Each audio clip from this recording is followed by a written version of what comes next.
So welcome to Coffee with Christy and Crew.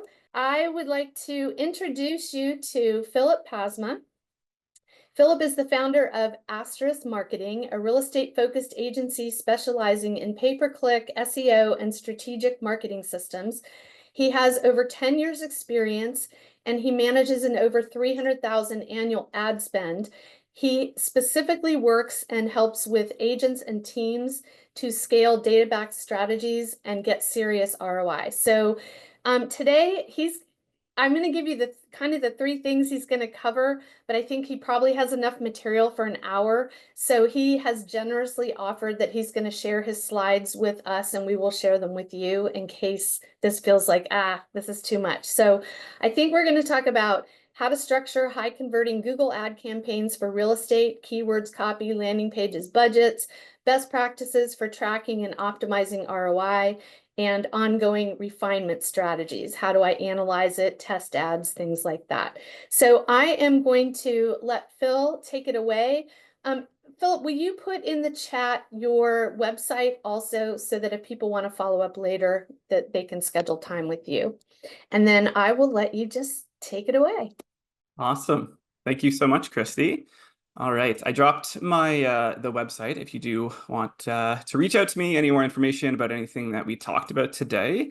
But yeah, I'm going to go ahead and share my screen. So today's topic is all about, it's about pay-per-click, and Google Ads is one of those platforms that pay-per-clicks run off of, and it's one of the most popular ones because obviously everybody goes to Google to search for things and look up things and research things. So we're going to kind of dive into that and get pretty specific in terms of how to structure these campaigns. So we'll just kind of start with a brief overview of pay-per-click. I'm sure everyone's not familiar with the whole concepts of it. So we'll just kind of give a very brief overview. We'll talk about the benefits. Obviously, you got to care about why should I use it. I know a little bit about it, but why do I care? Why should I use it for my company? So on and so forth. And then what makes an effective campaign? So what are some of the strategies and tactics so I can actually deliver results for my company? And then just some common mistakes that we see a lot, especially if people do it themselves, that we want you to avoid. And any questions, if you have them, just kind of, if you want to write them down and save them for after, I'm more than happy to get to them. So what is pay-per-click? It is a form of advertising. So it's essentially when someone pays a fee every time someone clicks on an ad. And I have an example of it shortly. But so an ad could be shown 1 million times on Google, and you wouldn't pay for it. You're only paying for action, right? Which is why a lot of people like it. So you're only paying per click. And what we're doing specifically with Google Ads, we're bidding on keywords or search queries that people type in. So here's just an example. So if I was looking for a home in Miami, a new house, first thing most people go to is they go to Google, they type in Miami new homes for sale. And this can be the same thing for whatever search query you can think of. And then what happens is these sponsored ads pop up, right? And they pop up at the very, very top. So it's the first thing people see in most cases. So it's a quick way to try to get to the top for these kind of hard to get to keywords, at least organically. And then you have these advertisers running these ads. You can kind of see them boxed here. You can kind of see that sponsored. And then the whole idea, of course, is these people are trying to get you to click on their ad, to go to a landing page, to convert into a lead or a call or something else. So that's kind of a very basic overview of it. Someone searches on Google, you show an ad, they go to your landing page to convert an action. So generally they're set up through platforms. You kind of run them through platforms. They're Google Ads, the most popular one, which I'll show you a quick dashboard about that in a second. Another big one is actually surprisingly Microsoft. I know a lot of people don't use Bing, but millions of people still do every day. And if you want a competitive edge, actually running ads in Microsoft can be very advantageous. This probably looks like a lot of numbers. I know a lot of you guys are also very data driven, so maybe you'll actually like this, but these Google dashboards, you get so much information from them, which we'll get to in a minute, but that's what makes it really special in a way that you can see how people are interacting, conversion rate, cost per lead, so on and so forth. So you can get a ton of data and make really, really good decisions. So what are the benefits of pay-per-click? Why should care about them? So kind of like what we mentioned, you can target very, very specific terms, right? So I talk you'll notice throughout the presentation I talk a lot about like buyer search terms. And one of the reasons is because we generate leads for our clients. So we generate real estate leads. And by far the most popular search when it comes to real estate is people looking for homes for sale. So it's done millions and millions of times every day, and there's a lot of variations that you can do. You can also generate sellers from it and all that kind of stuff. It's where everyone kind of starts in the real estate journey, or a lot of people start. So that's what I talk a lot about the buyer, but you can use it for a bunch of other stuff, which we'll get into. But you can target people by city. So like say Cape Coral homes for sale, types of homes, pool homes in Cape Coral, new developments within your city or area. You can do specifically people looking at certain zip codes. You can do neighborhoods, really good for farming. You can do condo buildings if you live in a bigger city that has those. You can do it by county, school districts, specifically people who are relocating. So if you're in a destination market. For sellers, you can look up people who home valuation, what's my home worth, so on and so forth. This is a big one, a little more costly, but people specifically looking for you as a real estate agent or your team. People looking for cash buyers, sell my home quickly, short-term rentals, investment properties, and much more. One of the things also, if you're big into recruitment, that's another one, right? People are looking to switch teams. What are they looking at? If you're looking at for new agents, you can target those, send them to a landing page, and also get build on your team that way. So there's just any keyword you can think of, really, there's the potential that you could run an ad for it. So let me pop in real quick here. I just want to address, I know we have some people on the call who are TC company owners and owners of other small businesses. So all of this is completely relevant. You just have to change the vocabulary of what your target is. So just to throw that in there. Most of you on real estate teams, so I asked Philip to do the real estate related side. Yeah, whatever, yes, what Chrissy said. All the principles that I'm going to talk about apply, whether it's a buyer, a seller, a real estate agent, a recruitment, a different small business. Like we've worked with a lot of different small businesses as well. We're real estate focused, but the same principles apply. Some of the stuff will be specific to real estate, but most of it is applicable to everyone, including this, where you get fairly immediate results in terms of you set up your campaign, you keywords, ad copy, all that kind of stuff. Within minutes, within an hour, you can have your ad start appearing on Google. If you went to Google, typed in your keywords, you could see your ad start appearing, getting impressions, and getting clicks and potentially leads. Kind of what I said before, it's very, very measurable results. It's clear. You could go to someone and say, hey, this is how many leads we got from this ad group, from this keyword. This is the clicks, impressions, click-through rate, all that kind of stuff. So it's really, really good for that lead gen type of stuff because of all the data you have. And then with the data, you can make really good changes and see what's working and what's not, and keep tweaking it to really, really maximize your return on investment. Another big one, especially for teams, is you can and individuals, but you can choose how much you spend on a daily basis. So there's no limit in a sense. Well, there's recommendations, which I'll get to, but you could theoretically spend $1 a day to $1,000 a day, depending on the keywords. So it's very flexible, but that also means you can scale it. And that's a big thing with a lot of agents that we talk to. And maybe they're getting all these leads coming from referrals and sphere of influence, but those can be difficult to scale. You can't, like, it's hard to throw more money out and then X comes these amount of leads. Whereas with pay-per-click, in most cases, you can just up your budget and out comes more leads. So it's really good for teams who are trying to build or individuals trying to get more leads. It's because of that flexibility. And then another thing is the cost per lead can be relatively low, specifically for buyers, but it could be less than $20 a lead. Obviously, like, quality is a component of that, and we're not strictly just going for the lowest cost per lead, or else we would probably use Facebook. But with Google, you also have that high intent. And here's just some kind of brief numbers for you in terms of like expectations on some of the more popular campaigns people run when it comes to real estate. So like the cash offer, sell my house, very popular one, very expensive. It could be $30 to $130 per click, right? So it's that one you need to have a budget of say like 5 to 10 grand a month. That's a really, really big one. A real estate agent, a little less, right? Still get some pretty quality leads if people are looking for a real estate agent near me. Those tend to be like $5 to $30 per click. Obviously, it's going to range where you are, and there's tools to kind of figure that out, which I will get to later on in kind of the keyword section. What's my home worth? $2 to $5 a click, $10 to $30 cost per lead. And then the more popular one is the homes for sale, those buyers. It can be really cheap per click, but generally it's like $10 to $30 cost per lead.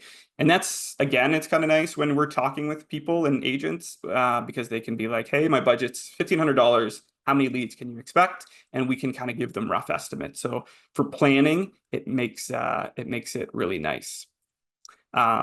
And then again, it's they've gone to Google for a reason. So there's intent there. They went there. It's where they are in their journey, right? It could be 3 months, could be 12 months, could be a year down the road, but they obviously went there for a reason. They're not just scrolling through social media and then see a pretty ad and click on it.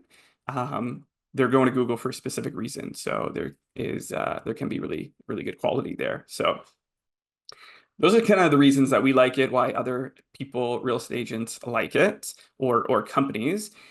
Now, what makes an effective PPC campaign? So maybe you've been sold on the idea, but how do we actually build one that's going to produce results?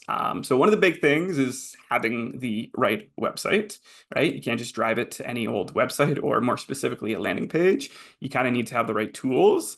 For most people, this is kind of a no-brainer. You got to have obviously professional design. It's got to be user-friendly. People have to get to where they want quickly. It's got to be responsive. Most of them are nowadays, but it's got to be mobile, tablet, desktop. It's all got to be the same. You got to give them the information they're looking for, right? Specifically for landing pages. So if I'm targeting home valuation, it better be a landing page that they're going to get their home valuation quickly. Or if it's a real estate agent, there better be a form and phone number. If it's recruitment, why should I join your team? So you got to give them that information. For buyers, it's very important you have forced lead capture, which I'll kind of get into when we kind of make our fake ad group. Contact information, obviously got to get a hold for you. It's got to be fast, right? If people wait longer than 3 seconds, they're probably going to bounce, which you don't want. And then again, specifically for buyers, you need an IDX feed. So you got to be able to show them the homes. That's kind of like the valuable information there. This is just an example of a popular landing page that we use for our buyers. So essentially it's an IDX feed. We're showing the homes available. Obviously it shows more than 4 homes. This is just a screenshot, but we're giving them everything they need so that when they go to Google, they're typing Cape Coral homes for sale, then they land on that landing page. So they don't have to go clicking around for anything else. That's the idea with landing pages. You want all the information to be in one spot. So whatever it is, just have all that information in one spot and try to entice them to fill out that information. And specifically for this one, when they click on a property, they get a lead capture form, which is the best way to generate leads via buyer and IDX. Or else what people will do is they'll click on your page, look at it, click on a few properties, and then leave. And then tomorrow they're going to Zillow or something like that, and you have nothing to show for it. So a lead capture is really important. You need to be able to capture their information. This is a popular landing page. I don't know if anyone heard of Carrot websites, but for the quick sale cash, we buy a house. That's like a whole different strategy, but this is a very popular landing page for that. This is it's a fairly decent page for people looking for real estate agents. So you got your form, you got your phone number, your email, you got a chat. So there's a lot of different ways that people can contact them. This is a home valuation landing page that's really effective right away. They put in their home address, submit it, 30 seconds, they can get their information. So you kind of get the idea with all of this, these landing pages. All right, so now how the campaign is set up. So we're just going to kind of briefly go over the structure of Google Ads. And this is kind of where we're getting a little more like into the nitty-gritty and technical part of it. So with Google Ads, how it's set up is kind of like it's broken down into campaigns, ad groups, keywords, ads, and landing page. So campaign is kind of like your overall like theme essentially. So like Cape Coral would be the city, for example, I'm targeting. And I'm setting my budget there, and that's kind of like all of them is going to kind of fall under that umbrella. And then so you have your overarching campaign, but then underneath that you have your ad groups. Those are related keywords or themes. So pool homes, for example, would be an ad group. So it'd be pool homes in Cape Coral, obviously, because that's my campaign. And then all the keywords, which are the things that trigger the ads, they would be all about pool homes in Cape Coral. And I'll get to this more specifically in a minute. And then the ads, so the keywords trigger the ad. The ad is the actual message, kind of what we saw before in that screenshot with Miami New Homes. That's what people actually see, the text or the image. And then the landing page is the page that they go on to. So I showed an example of an IDX or that real estate agent campaign or a recruitment page or any landing page where we want them to take an action. So that's kind of like the hierarchy of how it's broken down. So because we do a lot of buyer campaigns, I thought that's an example I'm going to use. So again, I'm going to create a campaign, right? It's going to be Cape Coral. We're targeting people who are interested in real estate in Cape Coral. My first ad group I'm going to do is people specifically looking for pool homes. So the most important thing you can do, or one of the most important things you can do in any campaign or ad group you create, is choosing the right keywords for that ad group. So whatever that ad group, whatever that theme is, the keywords have to be relevant to it. So you can see here, so if my ad group again is Cape Coral Pool Homes, all of these different keywords have to do with Cape Coral Pool Homes. And there's different variations of them, which I'll get into a second. But if you were doing home evaluation or recruitment or whatever for your company, they all have to be related within the same ad group. You don't want to talk about a bunch of different things like condos or townhomes or homes with acreage or like in one ad group, because that doesn't make sense. It's all got to be themed together. It's a pretty common mistake we see when people create these ad groups. And then specifically with keywords, there's different types of keywords that you want to do. So there's basically 3 different types. There's broad match, which we don't really use a lot of, but Google will really push you towards using broad match because essentially they take a keyword and they'll include anything that's close to it. So they'll go as far as if I target Cape Coral, they'll be like, Fort Myers, that's close enough. Let's add that one in there. Or another city. Or if you're doing another thing like recruitment, they could be like jaw. Well, that would make sense. But they'll get really liberal with what they think you match with. And we don't really want that, especially if you have a lower budget. You really want to get specific. So that's why we use these 2 things called phrase and exact quite a bit. So I would encourage most people to use those. And phrase, essentially, we're telling Google, like, these words all need to be in that keyword that people are typing in, but we're going to let you add in some additional ones, right? So maybe they'll say, so it has to be homes for sale in Cape Coral with a pool. Maybe they add in like under 500,000 if we allow that with our negative keywords, or a luxury or something like that. So it can just kind of spur on some new ideas.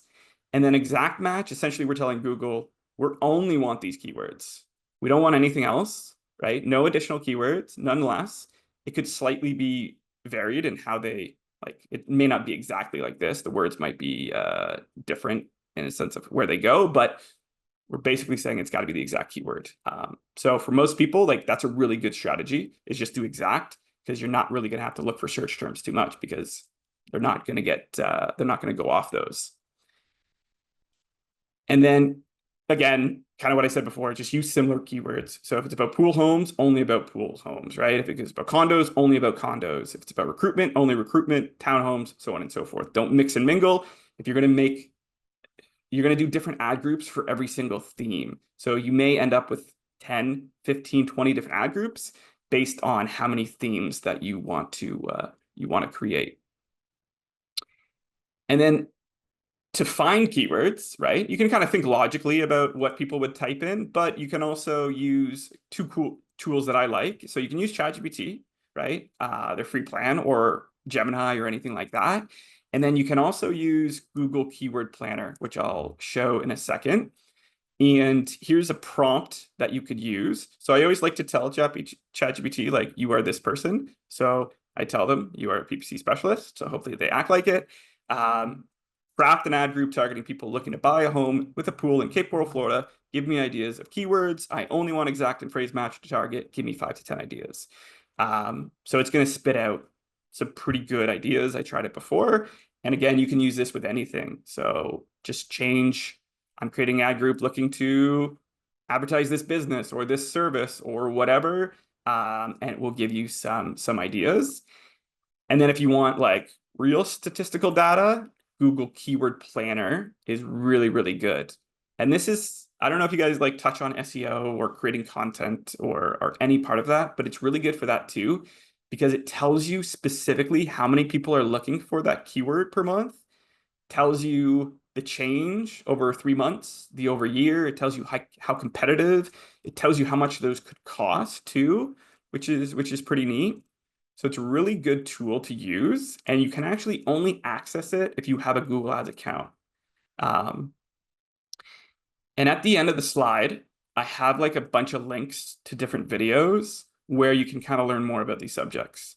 I could do a whole video about just Google Keyword Planner, but obviously we don't have enough time. So at the end, there's links to them, and you guys can have the slide deck after and then reference it later on. But this is a really good tool to figure out what people are searching for, both for pay-per-click and SEO as well, or creating content, social media content, all that kind of stuff. It can give you some trends.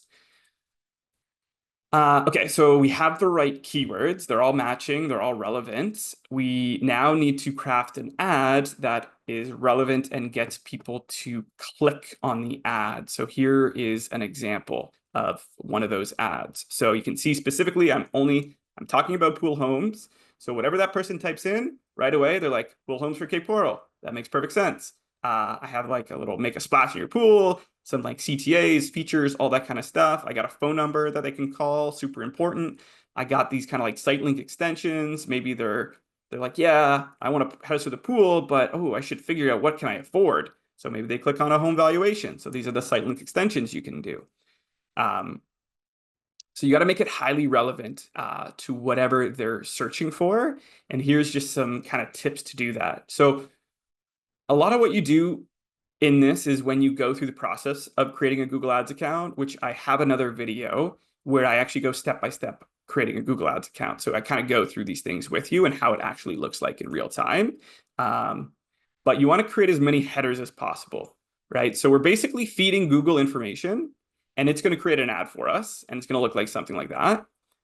But we want to feed it as much information as possible with an assortment of, say, keywords. So like what the person is typing in, some call to actions, like schedule a tour today, or some features like updated 3 minutes ago. So you want to have a mix of those within your headers and then within your description as well. So header, description, you want to use as many characters as possible within reason, right? So you can see here, I'm using 90 out of 90, 80 out of 90, like use as much real estate as possible when you're doing these ads.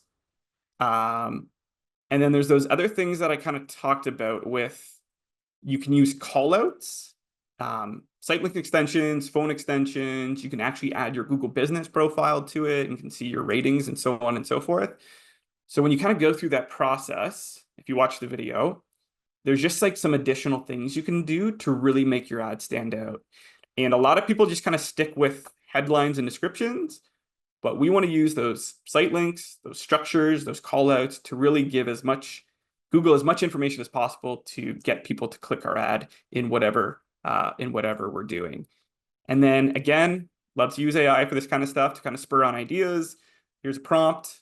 Your specialist again, give me 10 headlines, max 30 characters, including spaces for my ad. And then you give them a list of keywords that you're targeting, and it will give you some good ideas to begin with. What you can also do is look at competitors, see what they're doing in whatever field, just to see if there's anything different. So just type in as a user and see what's coming up. And then I also have actually a cheat sheet with ad copy as well that you can grab after. And then, so we got our ad, we got our keywords, and now the landing page. Most people send them to home pages or something that's not relevant to what they want. So we always got to send them to a landing page that's very, very relevant to what they're searching for. And in most cases, your homepage is not that, unless it's really geared towards real estate agents, like home valuation or contact information or so on and so forth. For the most part, you want to send them to very specific landing pages where they will complete an action. And then you built one ad group. That's awesome. But you got to keep it. You want to build more. You can't just settle for one. You want to build it out so that you have multiple different ad groups.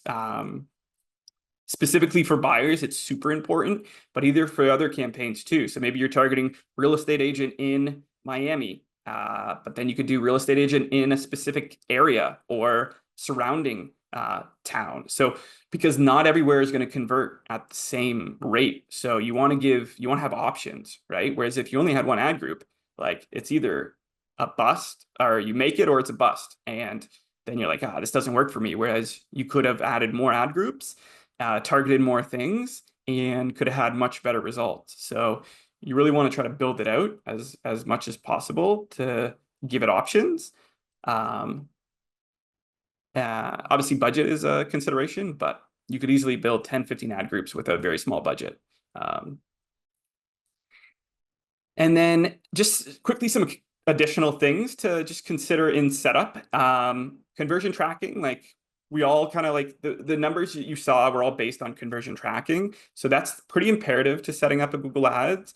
It's a big topic, so I didn't really get too far into it. But if anyone has any questions about it, what I would recommend for most people is if you're working with a platform provider of any sort, which I know a lot of people do, or some website development company, they typically can help you with that. So they'll tell you where to put the code, all that kind of stuff. But big fan of setting up conversion tracking so you know where your leads are actually coming from.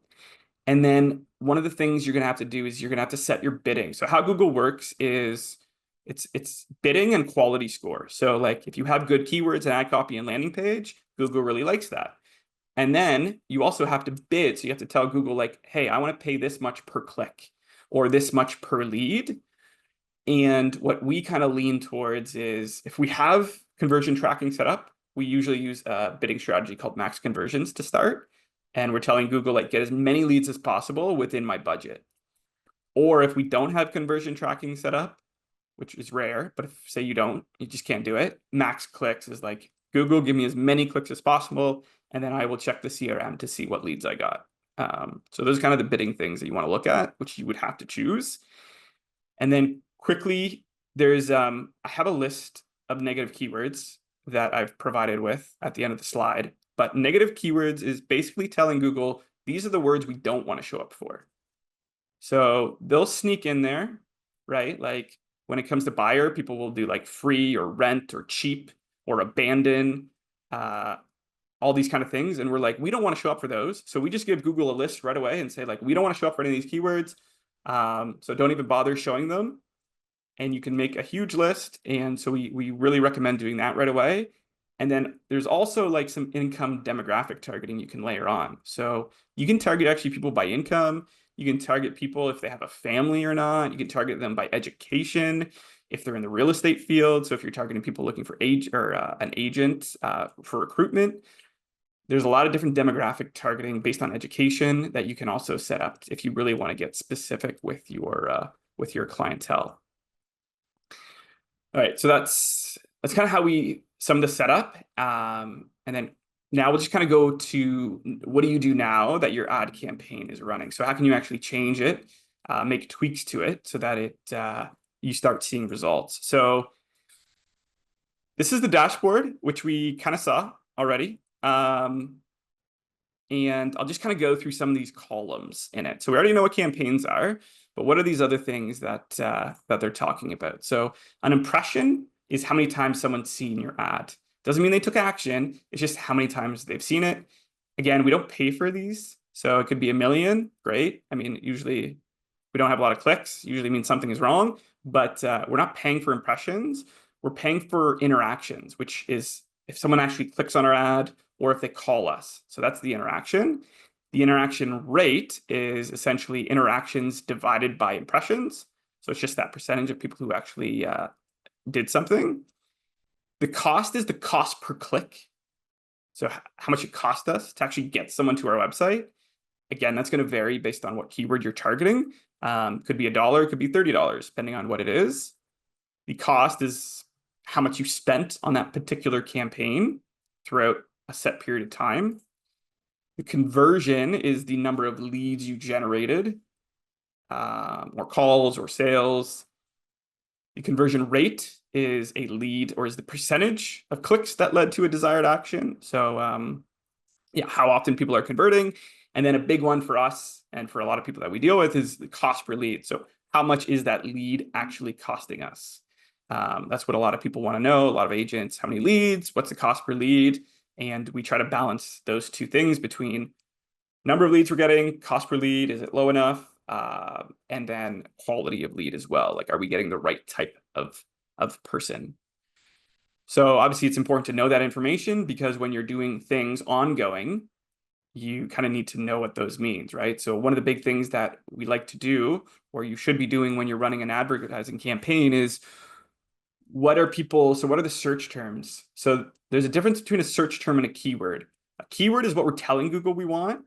A search term is what reality is in terms of what people typed in, right? So we theoretically could have a keyword, but the search term is slightly going to be different. So that's why we look at the search terms to make sure that it's accurate to what we want with our ad group. So for pool homes, you can see these are all about pool homes, right? So I can see that my ad is doing really well. It's really accurate to what I'm trying to portray.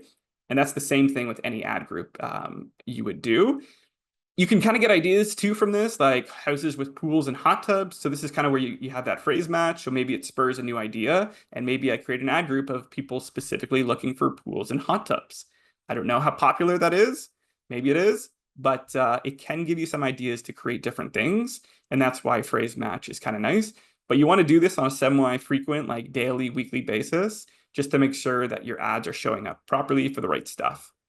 You're not paying a bunch of money for people looking for cheap pool homes or for renting, which is not what you want. And then another one that we do kind of pretty consistently is looking at keywords.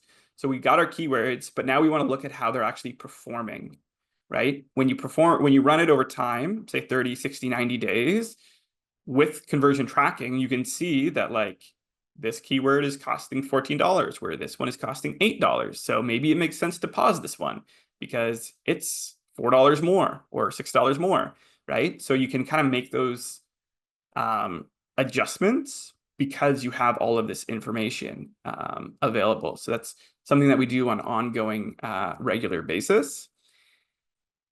Obviously, there's a bunch of other things that you can do, but those are kind of like the key components. Some of the other things is like you could switch up bidding. So maybe you start with a max conversions, and then you switch over to TCPA, which essentially is telling Google, like, we want leads at this price. So maybe we tell them we want leads at $20, and Google is going to try their darndest to get us that, right? There's pros and cons with that, but it's a pretty good strategy. So you could switch up bidding, creating new campaigns and ad groups. Like maybe you start with 5 ad groups and you want to build more as time progresses, right? That's another strategy to kind of keep improving your results. You want to monitor your spend. Google's not always going to spend it. If you do $20 a day, sometimes they don't spend enough. Sometimes, sometimes they will go more, but they'll rein it back in over the month. So you just want to make sure most of the time it's like, are we spending enough? So then we got to make some changes. And then, like I said, underperforming keywords, ad groups, and campaigns. Common strategy is just pausing those things that are underperforming. But you have to give it enough time, obviously, to kind of make those considerations. And then things to avoid, which is almost as important as things to do. This one seems strange, but Google reps. So if you do your own, Google reps will try to call you, and they'll be pretty relentless, but they don't always have the best interest in mind, at least for running your campaign. So they'll want to do like broad match or performance max, or they'll make you up your budget and stuff like that. And they don't know real estate specific. They just know PPC in general. So if you're going to work with anyone or get advice from people, like work with someone who knows your niche because they're going to give you the best advice, hopefully. So for Google reps, I wouldn't even pick up the phone. And then Google's also going to make their own recommendations for you, and they're going to give you like a score, an optimization score, and maybe you'll see it as 50, and you'll be like, if I do these 10 changes, I'll get to 100. Whereas in fact, they're just like the Google reps, right? Like they're just trying to get you to increase your budget, change things to broad match, or create these new campaigns to try to spend more money. And that's not always what you want. So you have to be very careful with those type of recommendations. And then another thing that we see often is people who try to make so many changes within their account instead of kind of letting the data dictate it. So giving enough time to kind of see that information. So you don't want to like make a bunch of changes because then you don't really see what is working and what is not. So yeah, I obviously I couldn't get through everything today, and I wanted to kind of give you some like pretty practical advice on how to create it and kind of stick with the core concepts. But I'll download this slide deck, and each one of these links is, each one of these are links to either a highly resourceful video that either I created or I found, or it's to a document that further explains it if you're interested in kind of learning more. So this is where I go through actually creating a Google Ads from scratch. This is where I kind of talk about more about ongoing optimization. This is just a blog we created. This cheat sheet, like if you're serious about creating, say, a buyer campaign, this is super imperative. Like it gives you a ton of information that you can just steal from me. Different bidding strategies we kind of talked about, how to use this keyword planner, which is great for pay-per-click and SEO. And then a negative keyword list is I actually created a huge list that you can apply so that you don't have to make mistakes many other people make because they don't have a negative keyword list. So I'll let you guys have all of these documents after if you do want them. Obviously, you can ask me any questions as well. But yeah, that's all I got. Awesome. That was so helpful. And I know it was really fast. So stay tuned for the slides, you guys. And we have some questions coming in. Now is the time. If you have questions, you can either drop them in the chat or feel free to unmute and just let us know that you have a question. I wanted to make one comment or a question that came to me, which is when you were talking about you can target ads by demographics and things like that, you hit on a couple of areas. So Philip does this work in Canada and in the United States, and I know we have people in the call in both areas. So in the United States, we have fair housing laws. Someone asked a question about the fair housing laws and how does that apply? So what I would say is you probably should just have that conversation directly with Philip, and then also with whoever you need to, wherever you are in whatever location, because I don't want to answer legal questions here. Yeah, I can touch on that. There Okay. are certain things Google just won't allow you to do, like a popular so you can do income targeting, but you can't do like age targeting. You can't do like male, female, that kind of stuff. Gender, can't do gender, but there are demographic targeting that is like more so it's like by education or job. There's a lot of like in-market audiences you can do, like people who are in market for real estate or other things. Like that's all fair game. Okay, awesome. Okay, so Jess had a great suggestion. She went into the Google Keyword Planner and put her website URL and got a ton of great keywords Yeah. and metrics. So there's just another tip. And then her question was, how long should you give keywords before you decide if they're underperforming?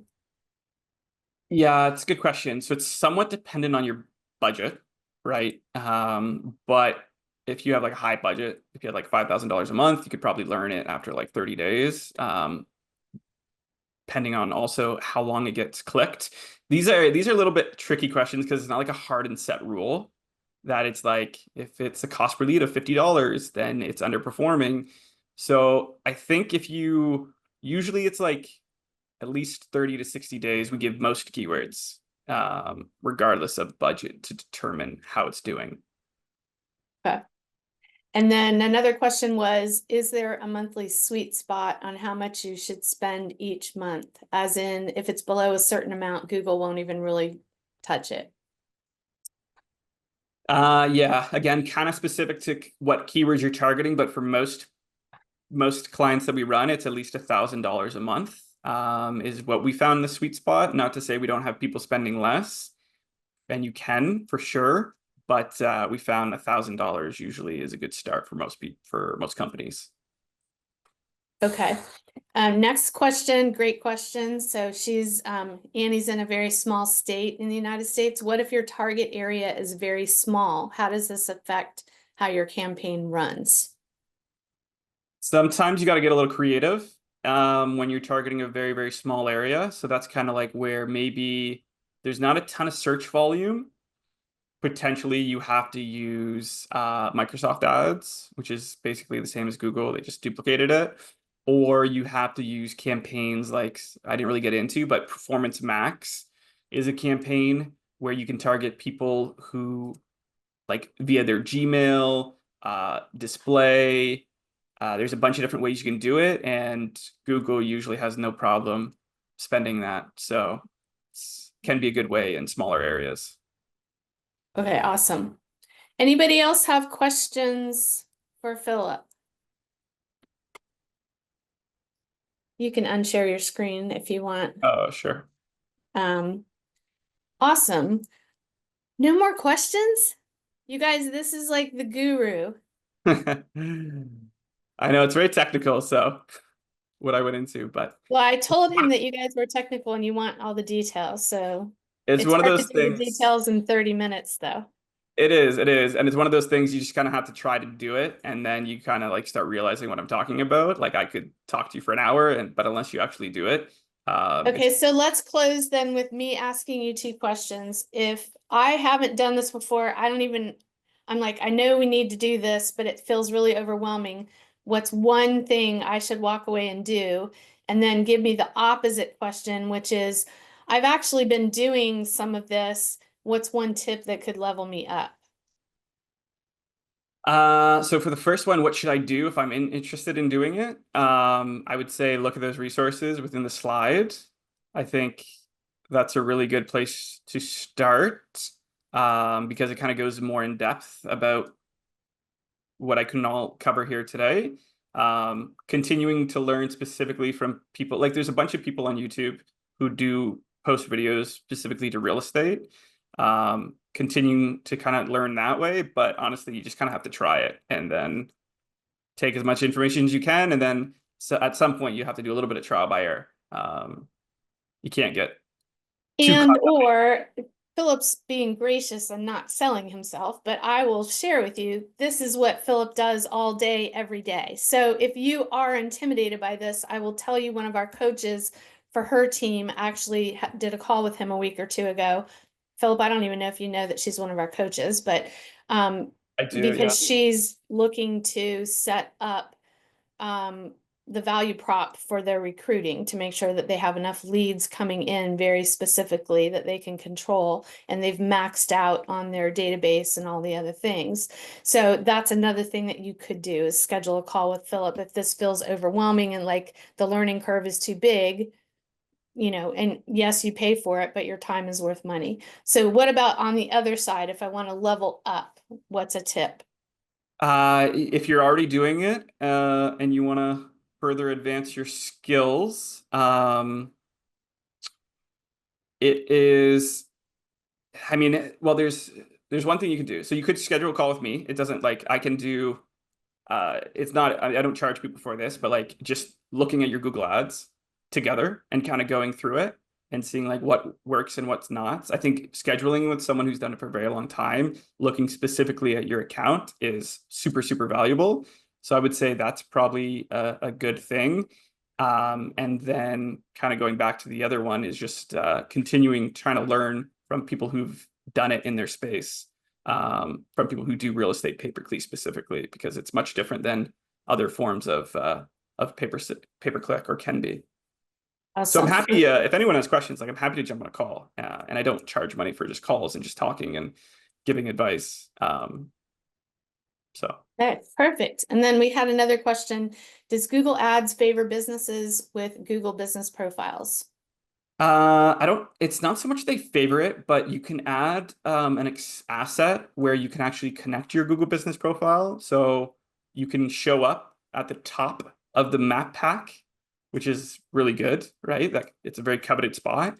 So you can target that specifically within Google Ads, but I wouldn't say they favor them.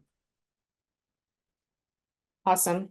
But you can definitely I promote would your guess when you profile. connect them though, that the consumer may favor them because they can see your reviews real quick. Yeah, it's nice because you get bumped to the top. Yeah. Okay, perfect. So Amy says, I'm processing great info, seems less intimidating now. And Jess says, I'll probably have a ton of questions in 2 weeks after I get deep into it. I It's want to thank you so much for coming today. You guys reach out to Philip directly with questions. This is not my expertise. I'm a great fan of like finding the people that know how to do the stuff at a high level and bringing them in. So thank you for being with us here today. Philip, thank you. And having me. Asterisk Marketing. Thank Vanessa, who's not with us, your ops boss behind the scenes.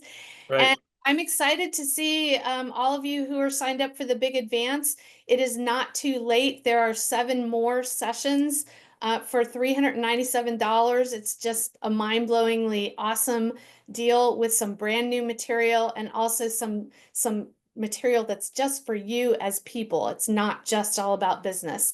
So I hope you guys have a great rest of the week. Philip, thank you for being with us, and we Thank will you. see you for the Data-Driven Ops Boss on May 21.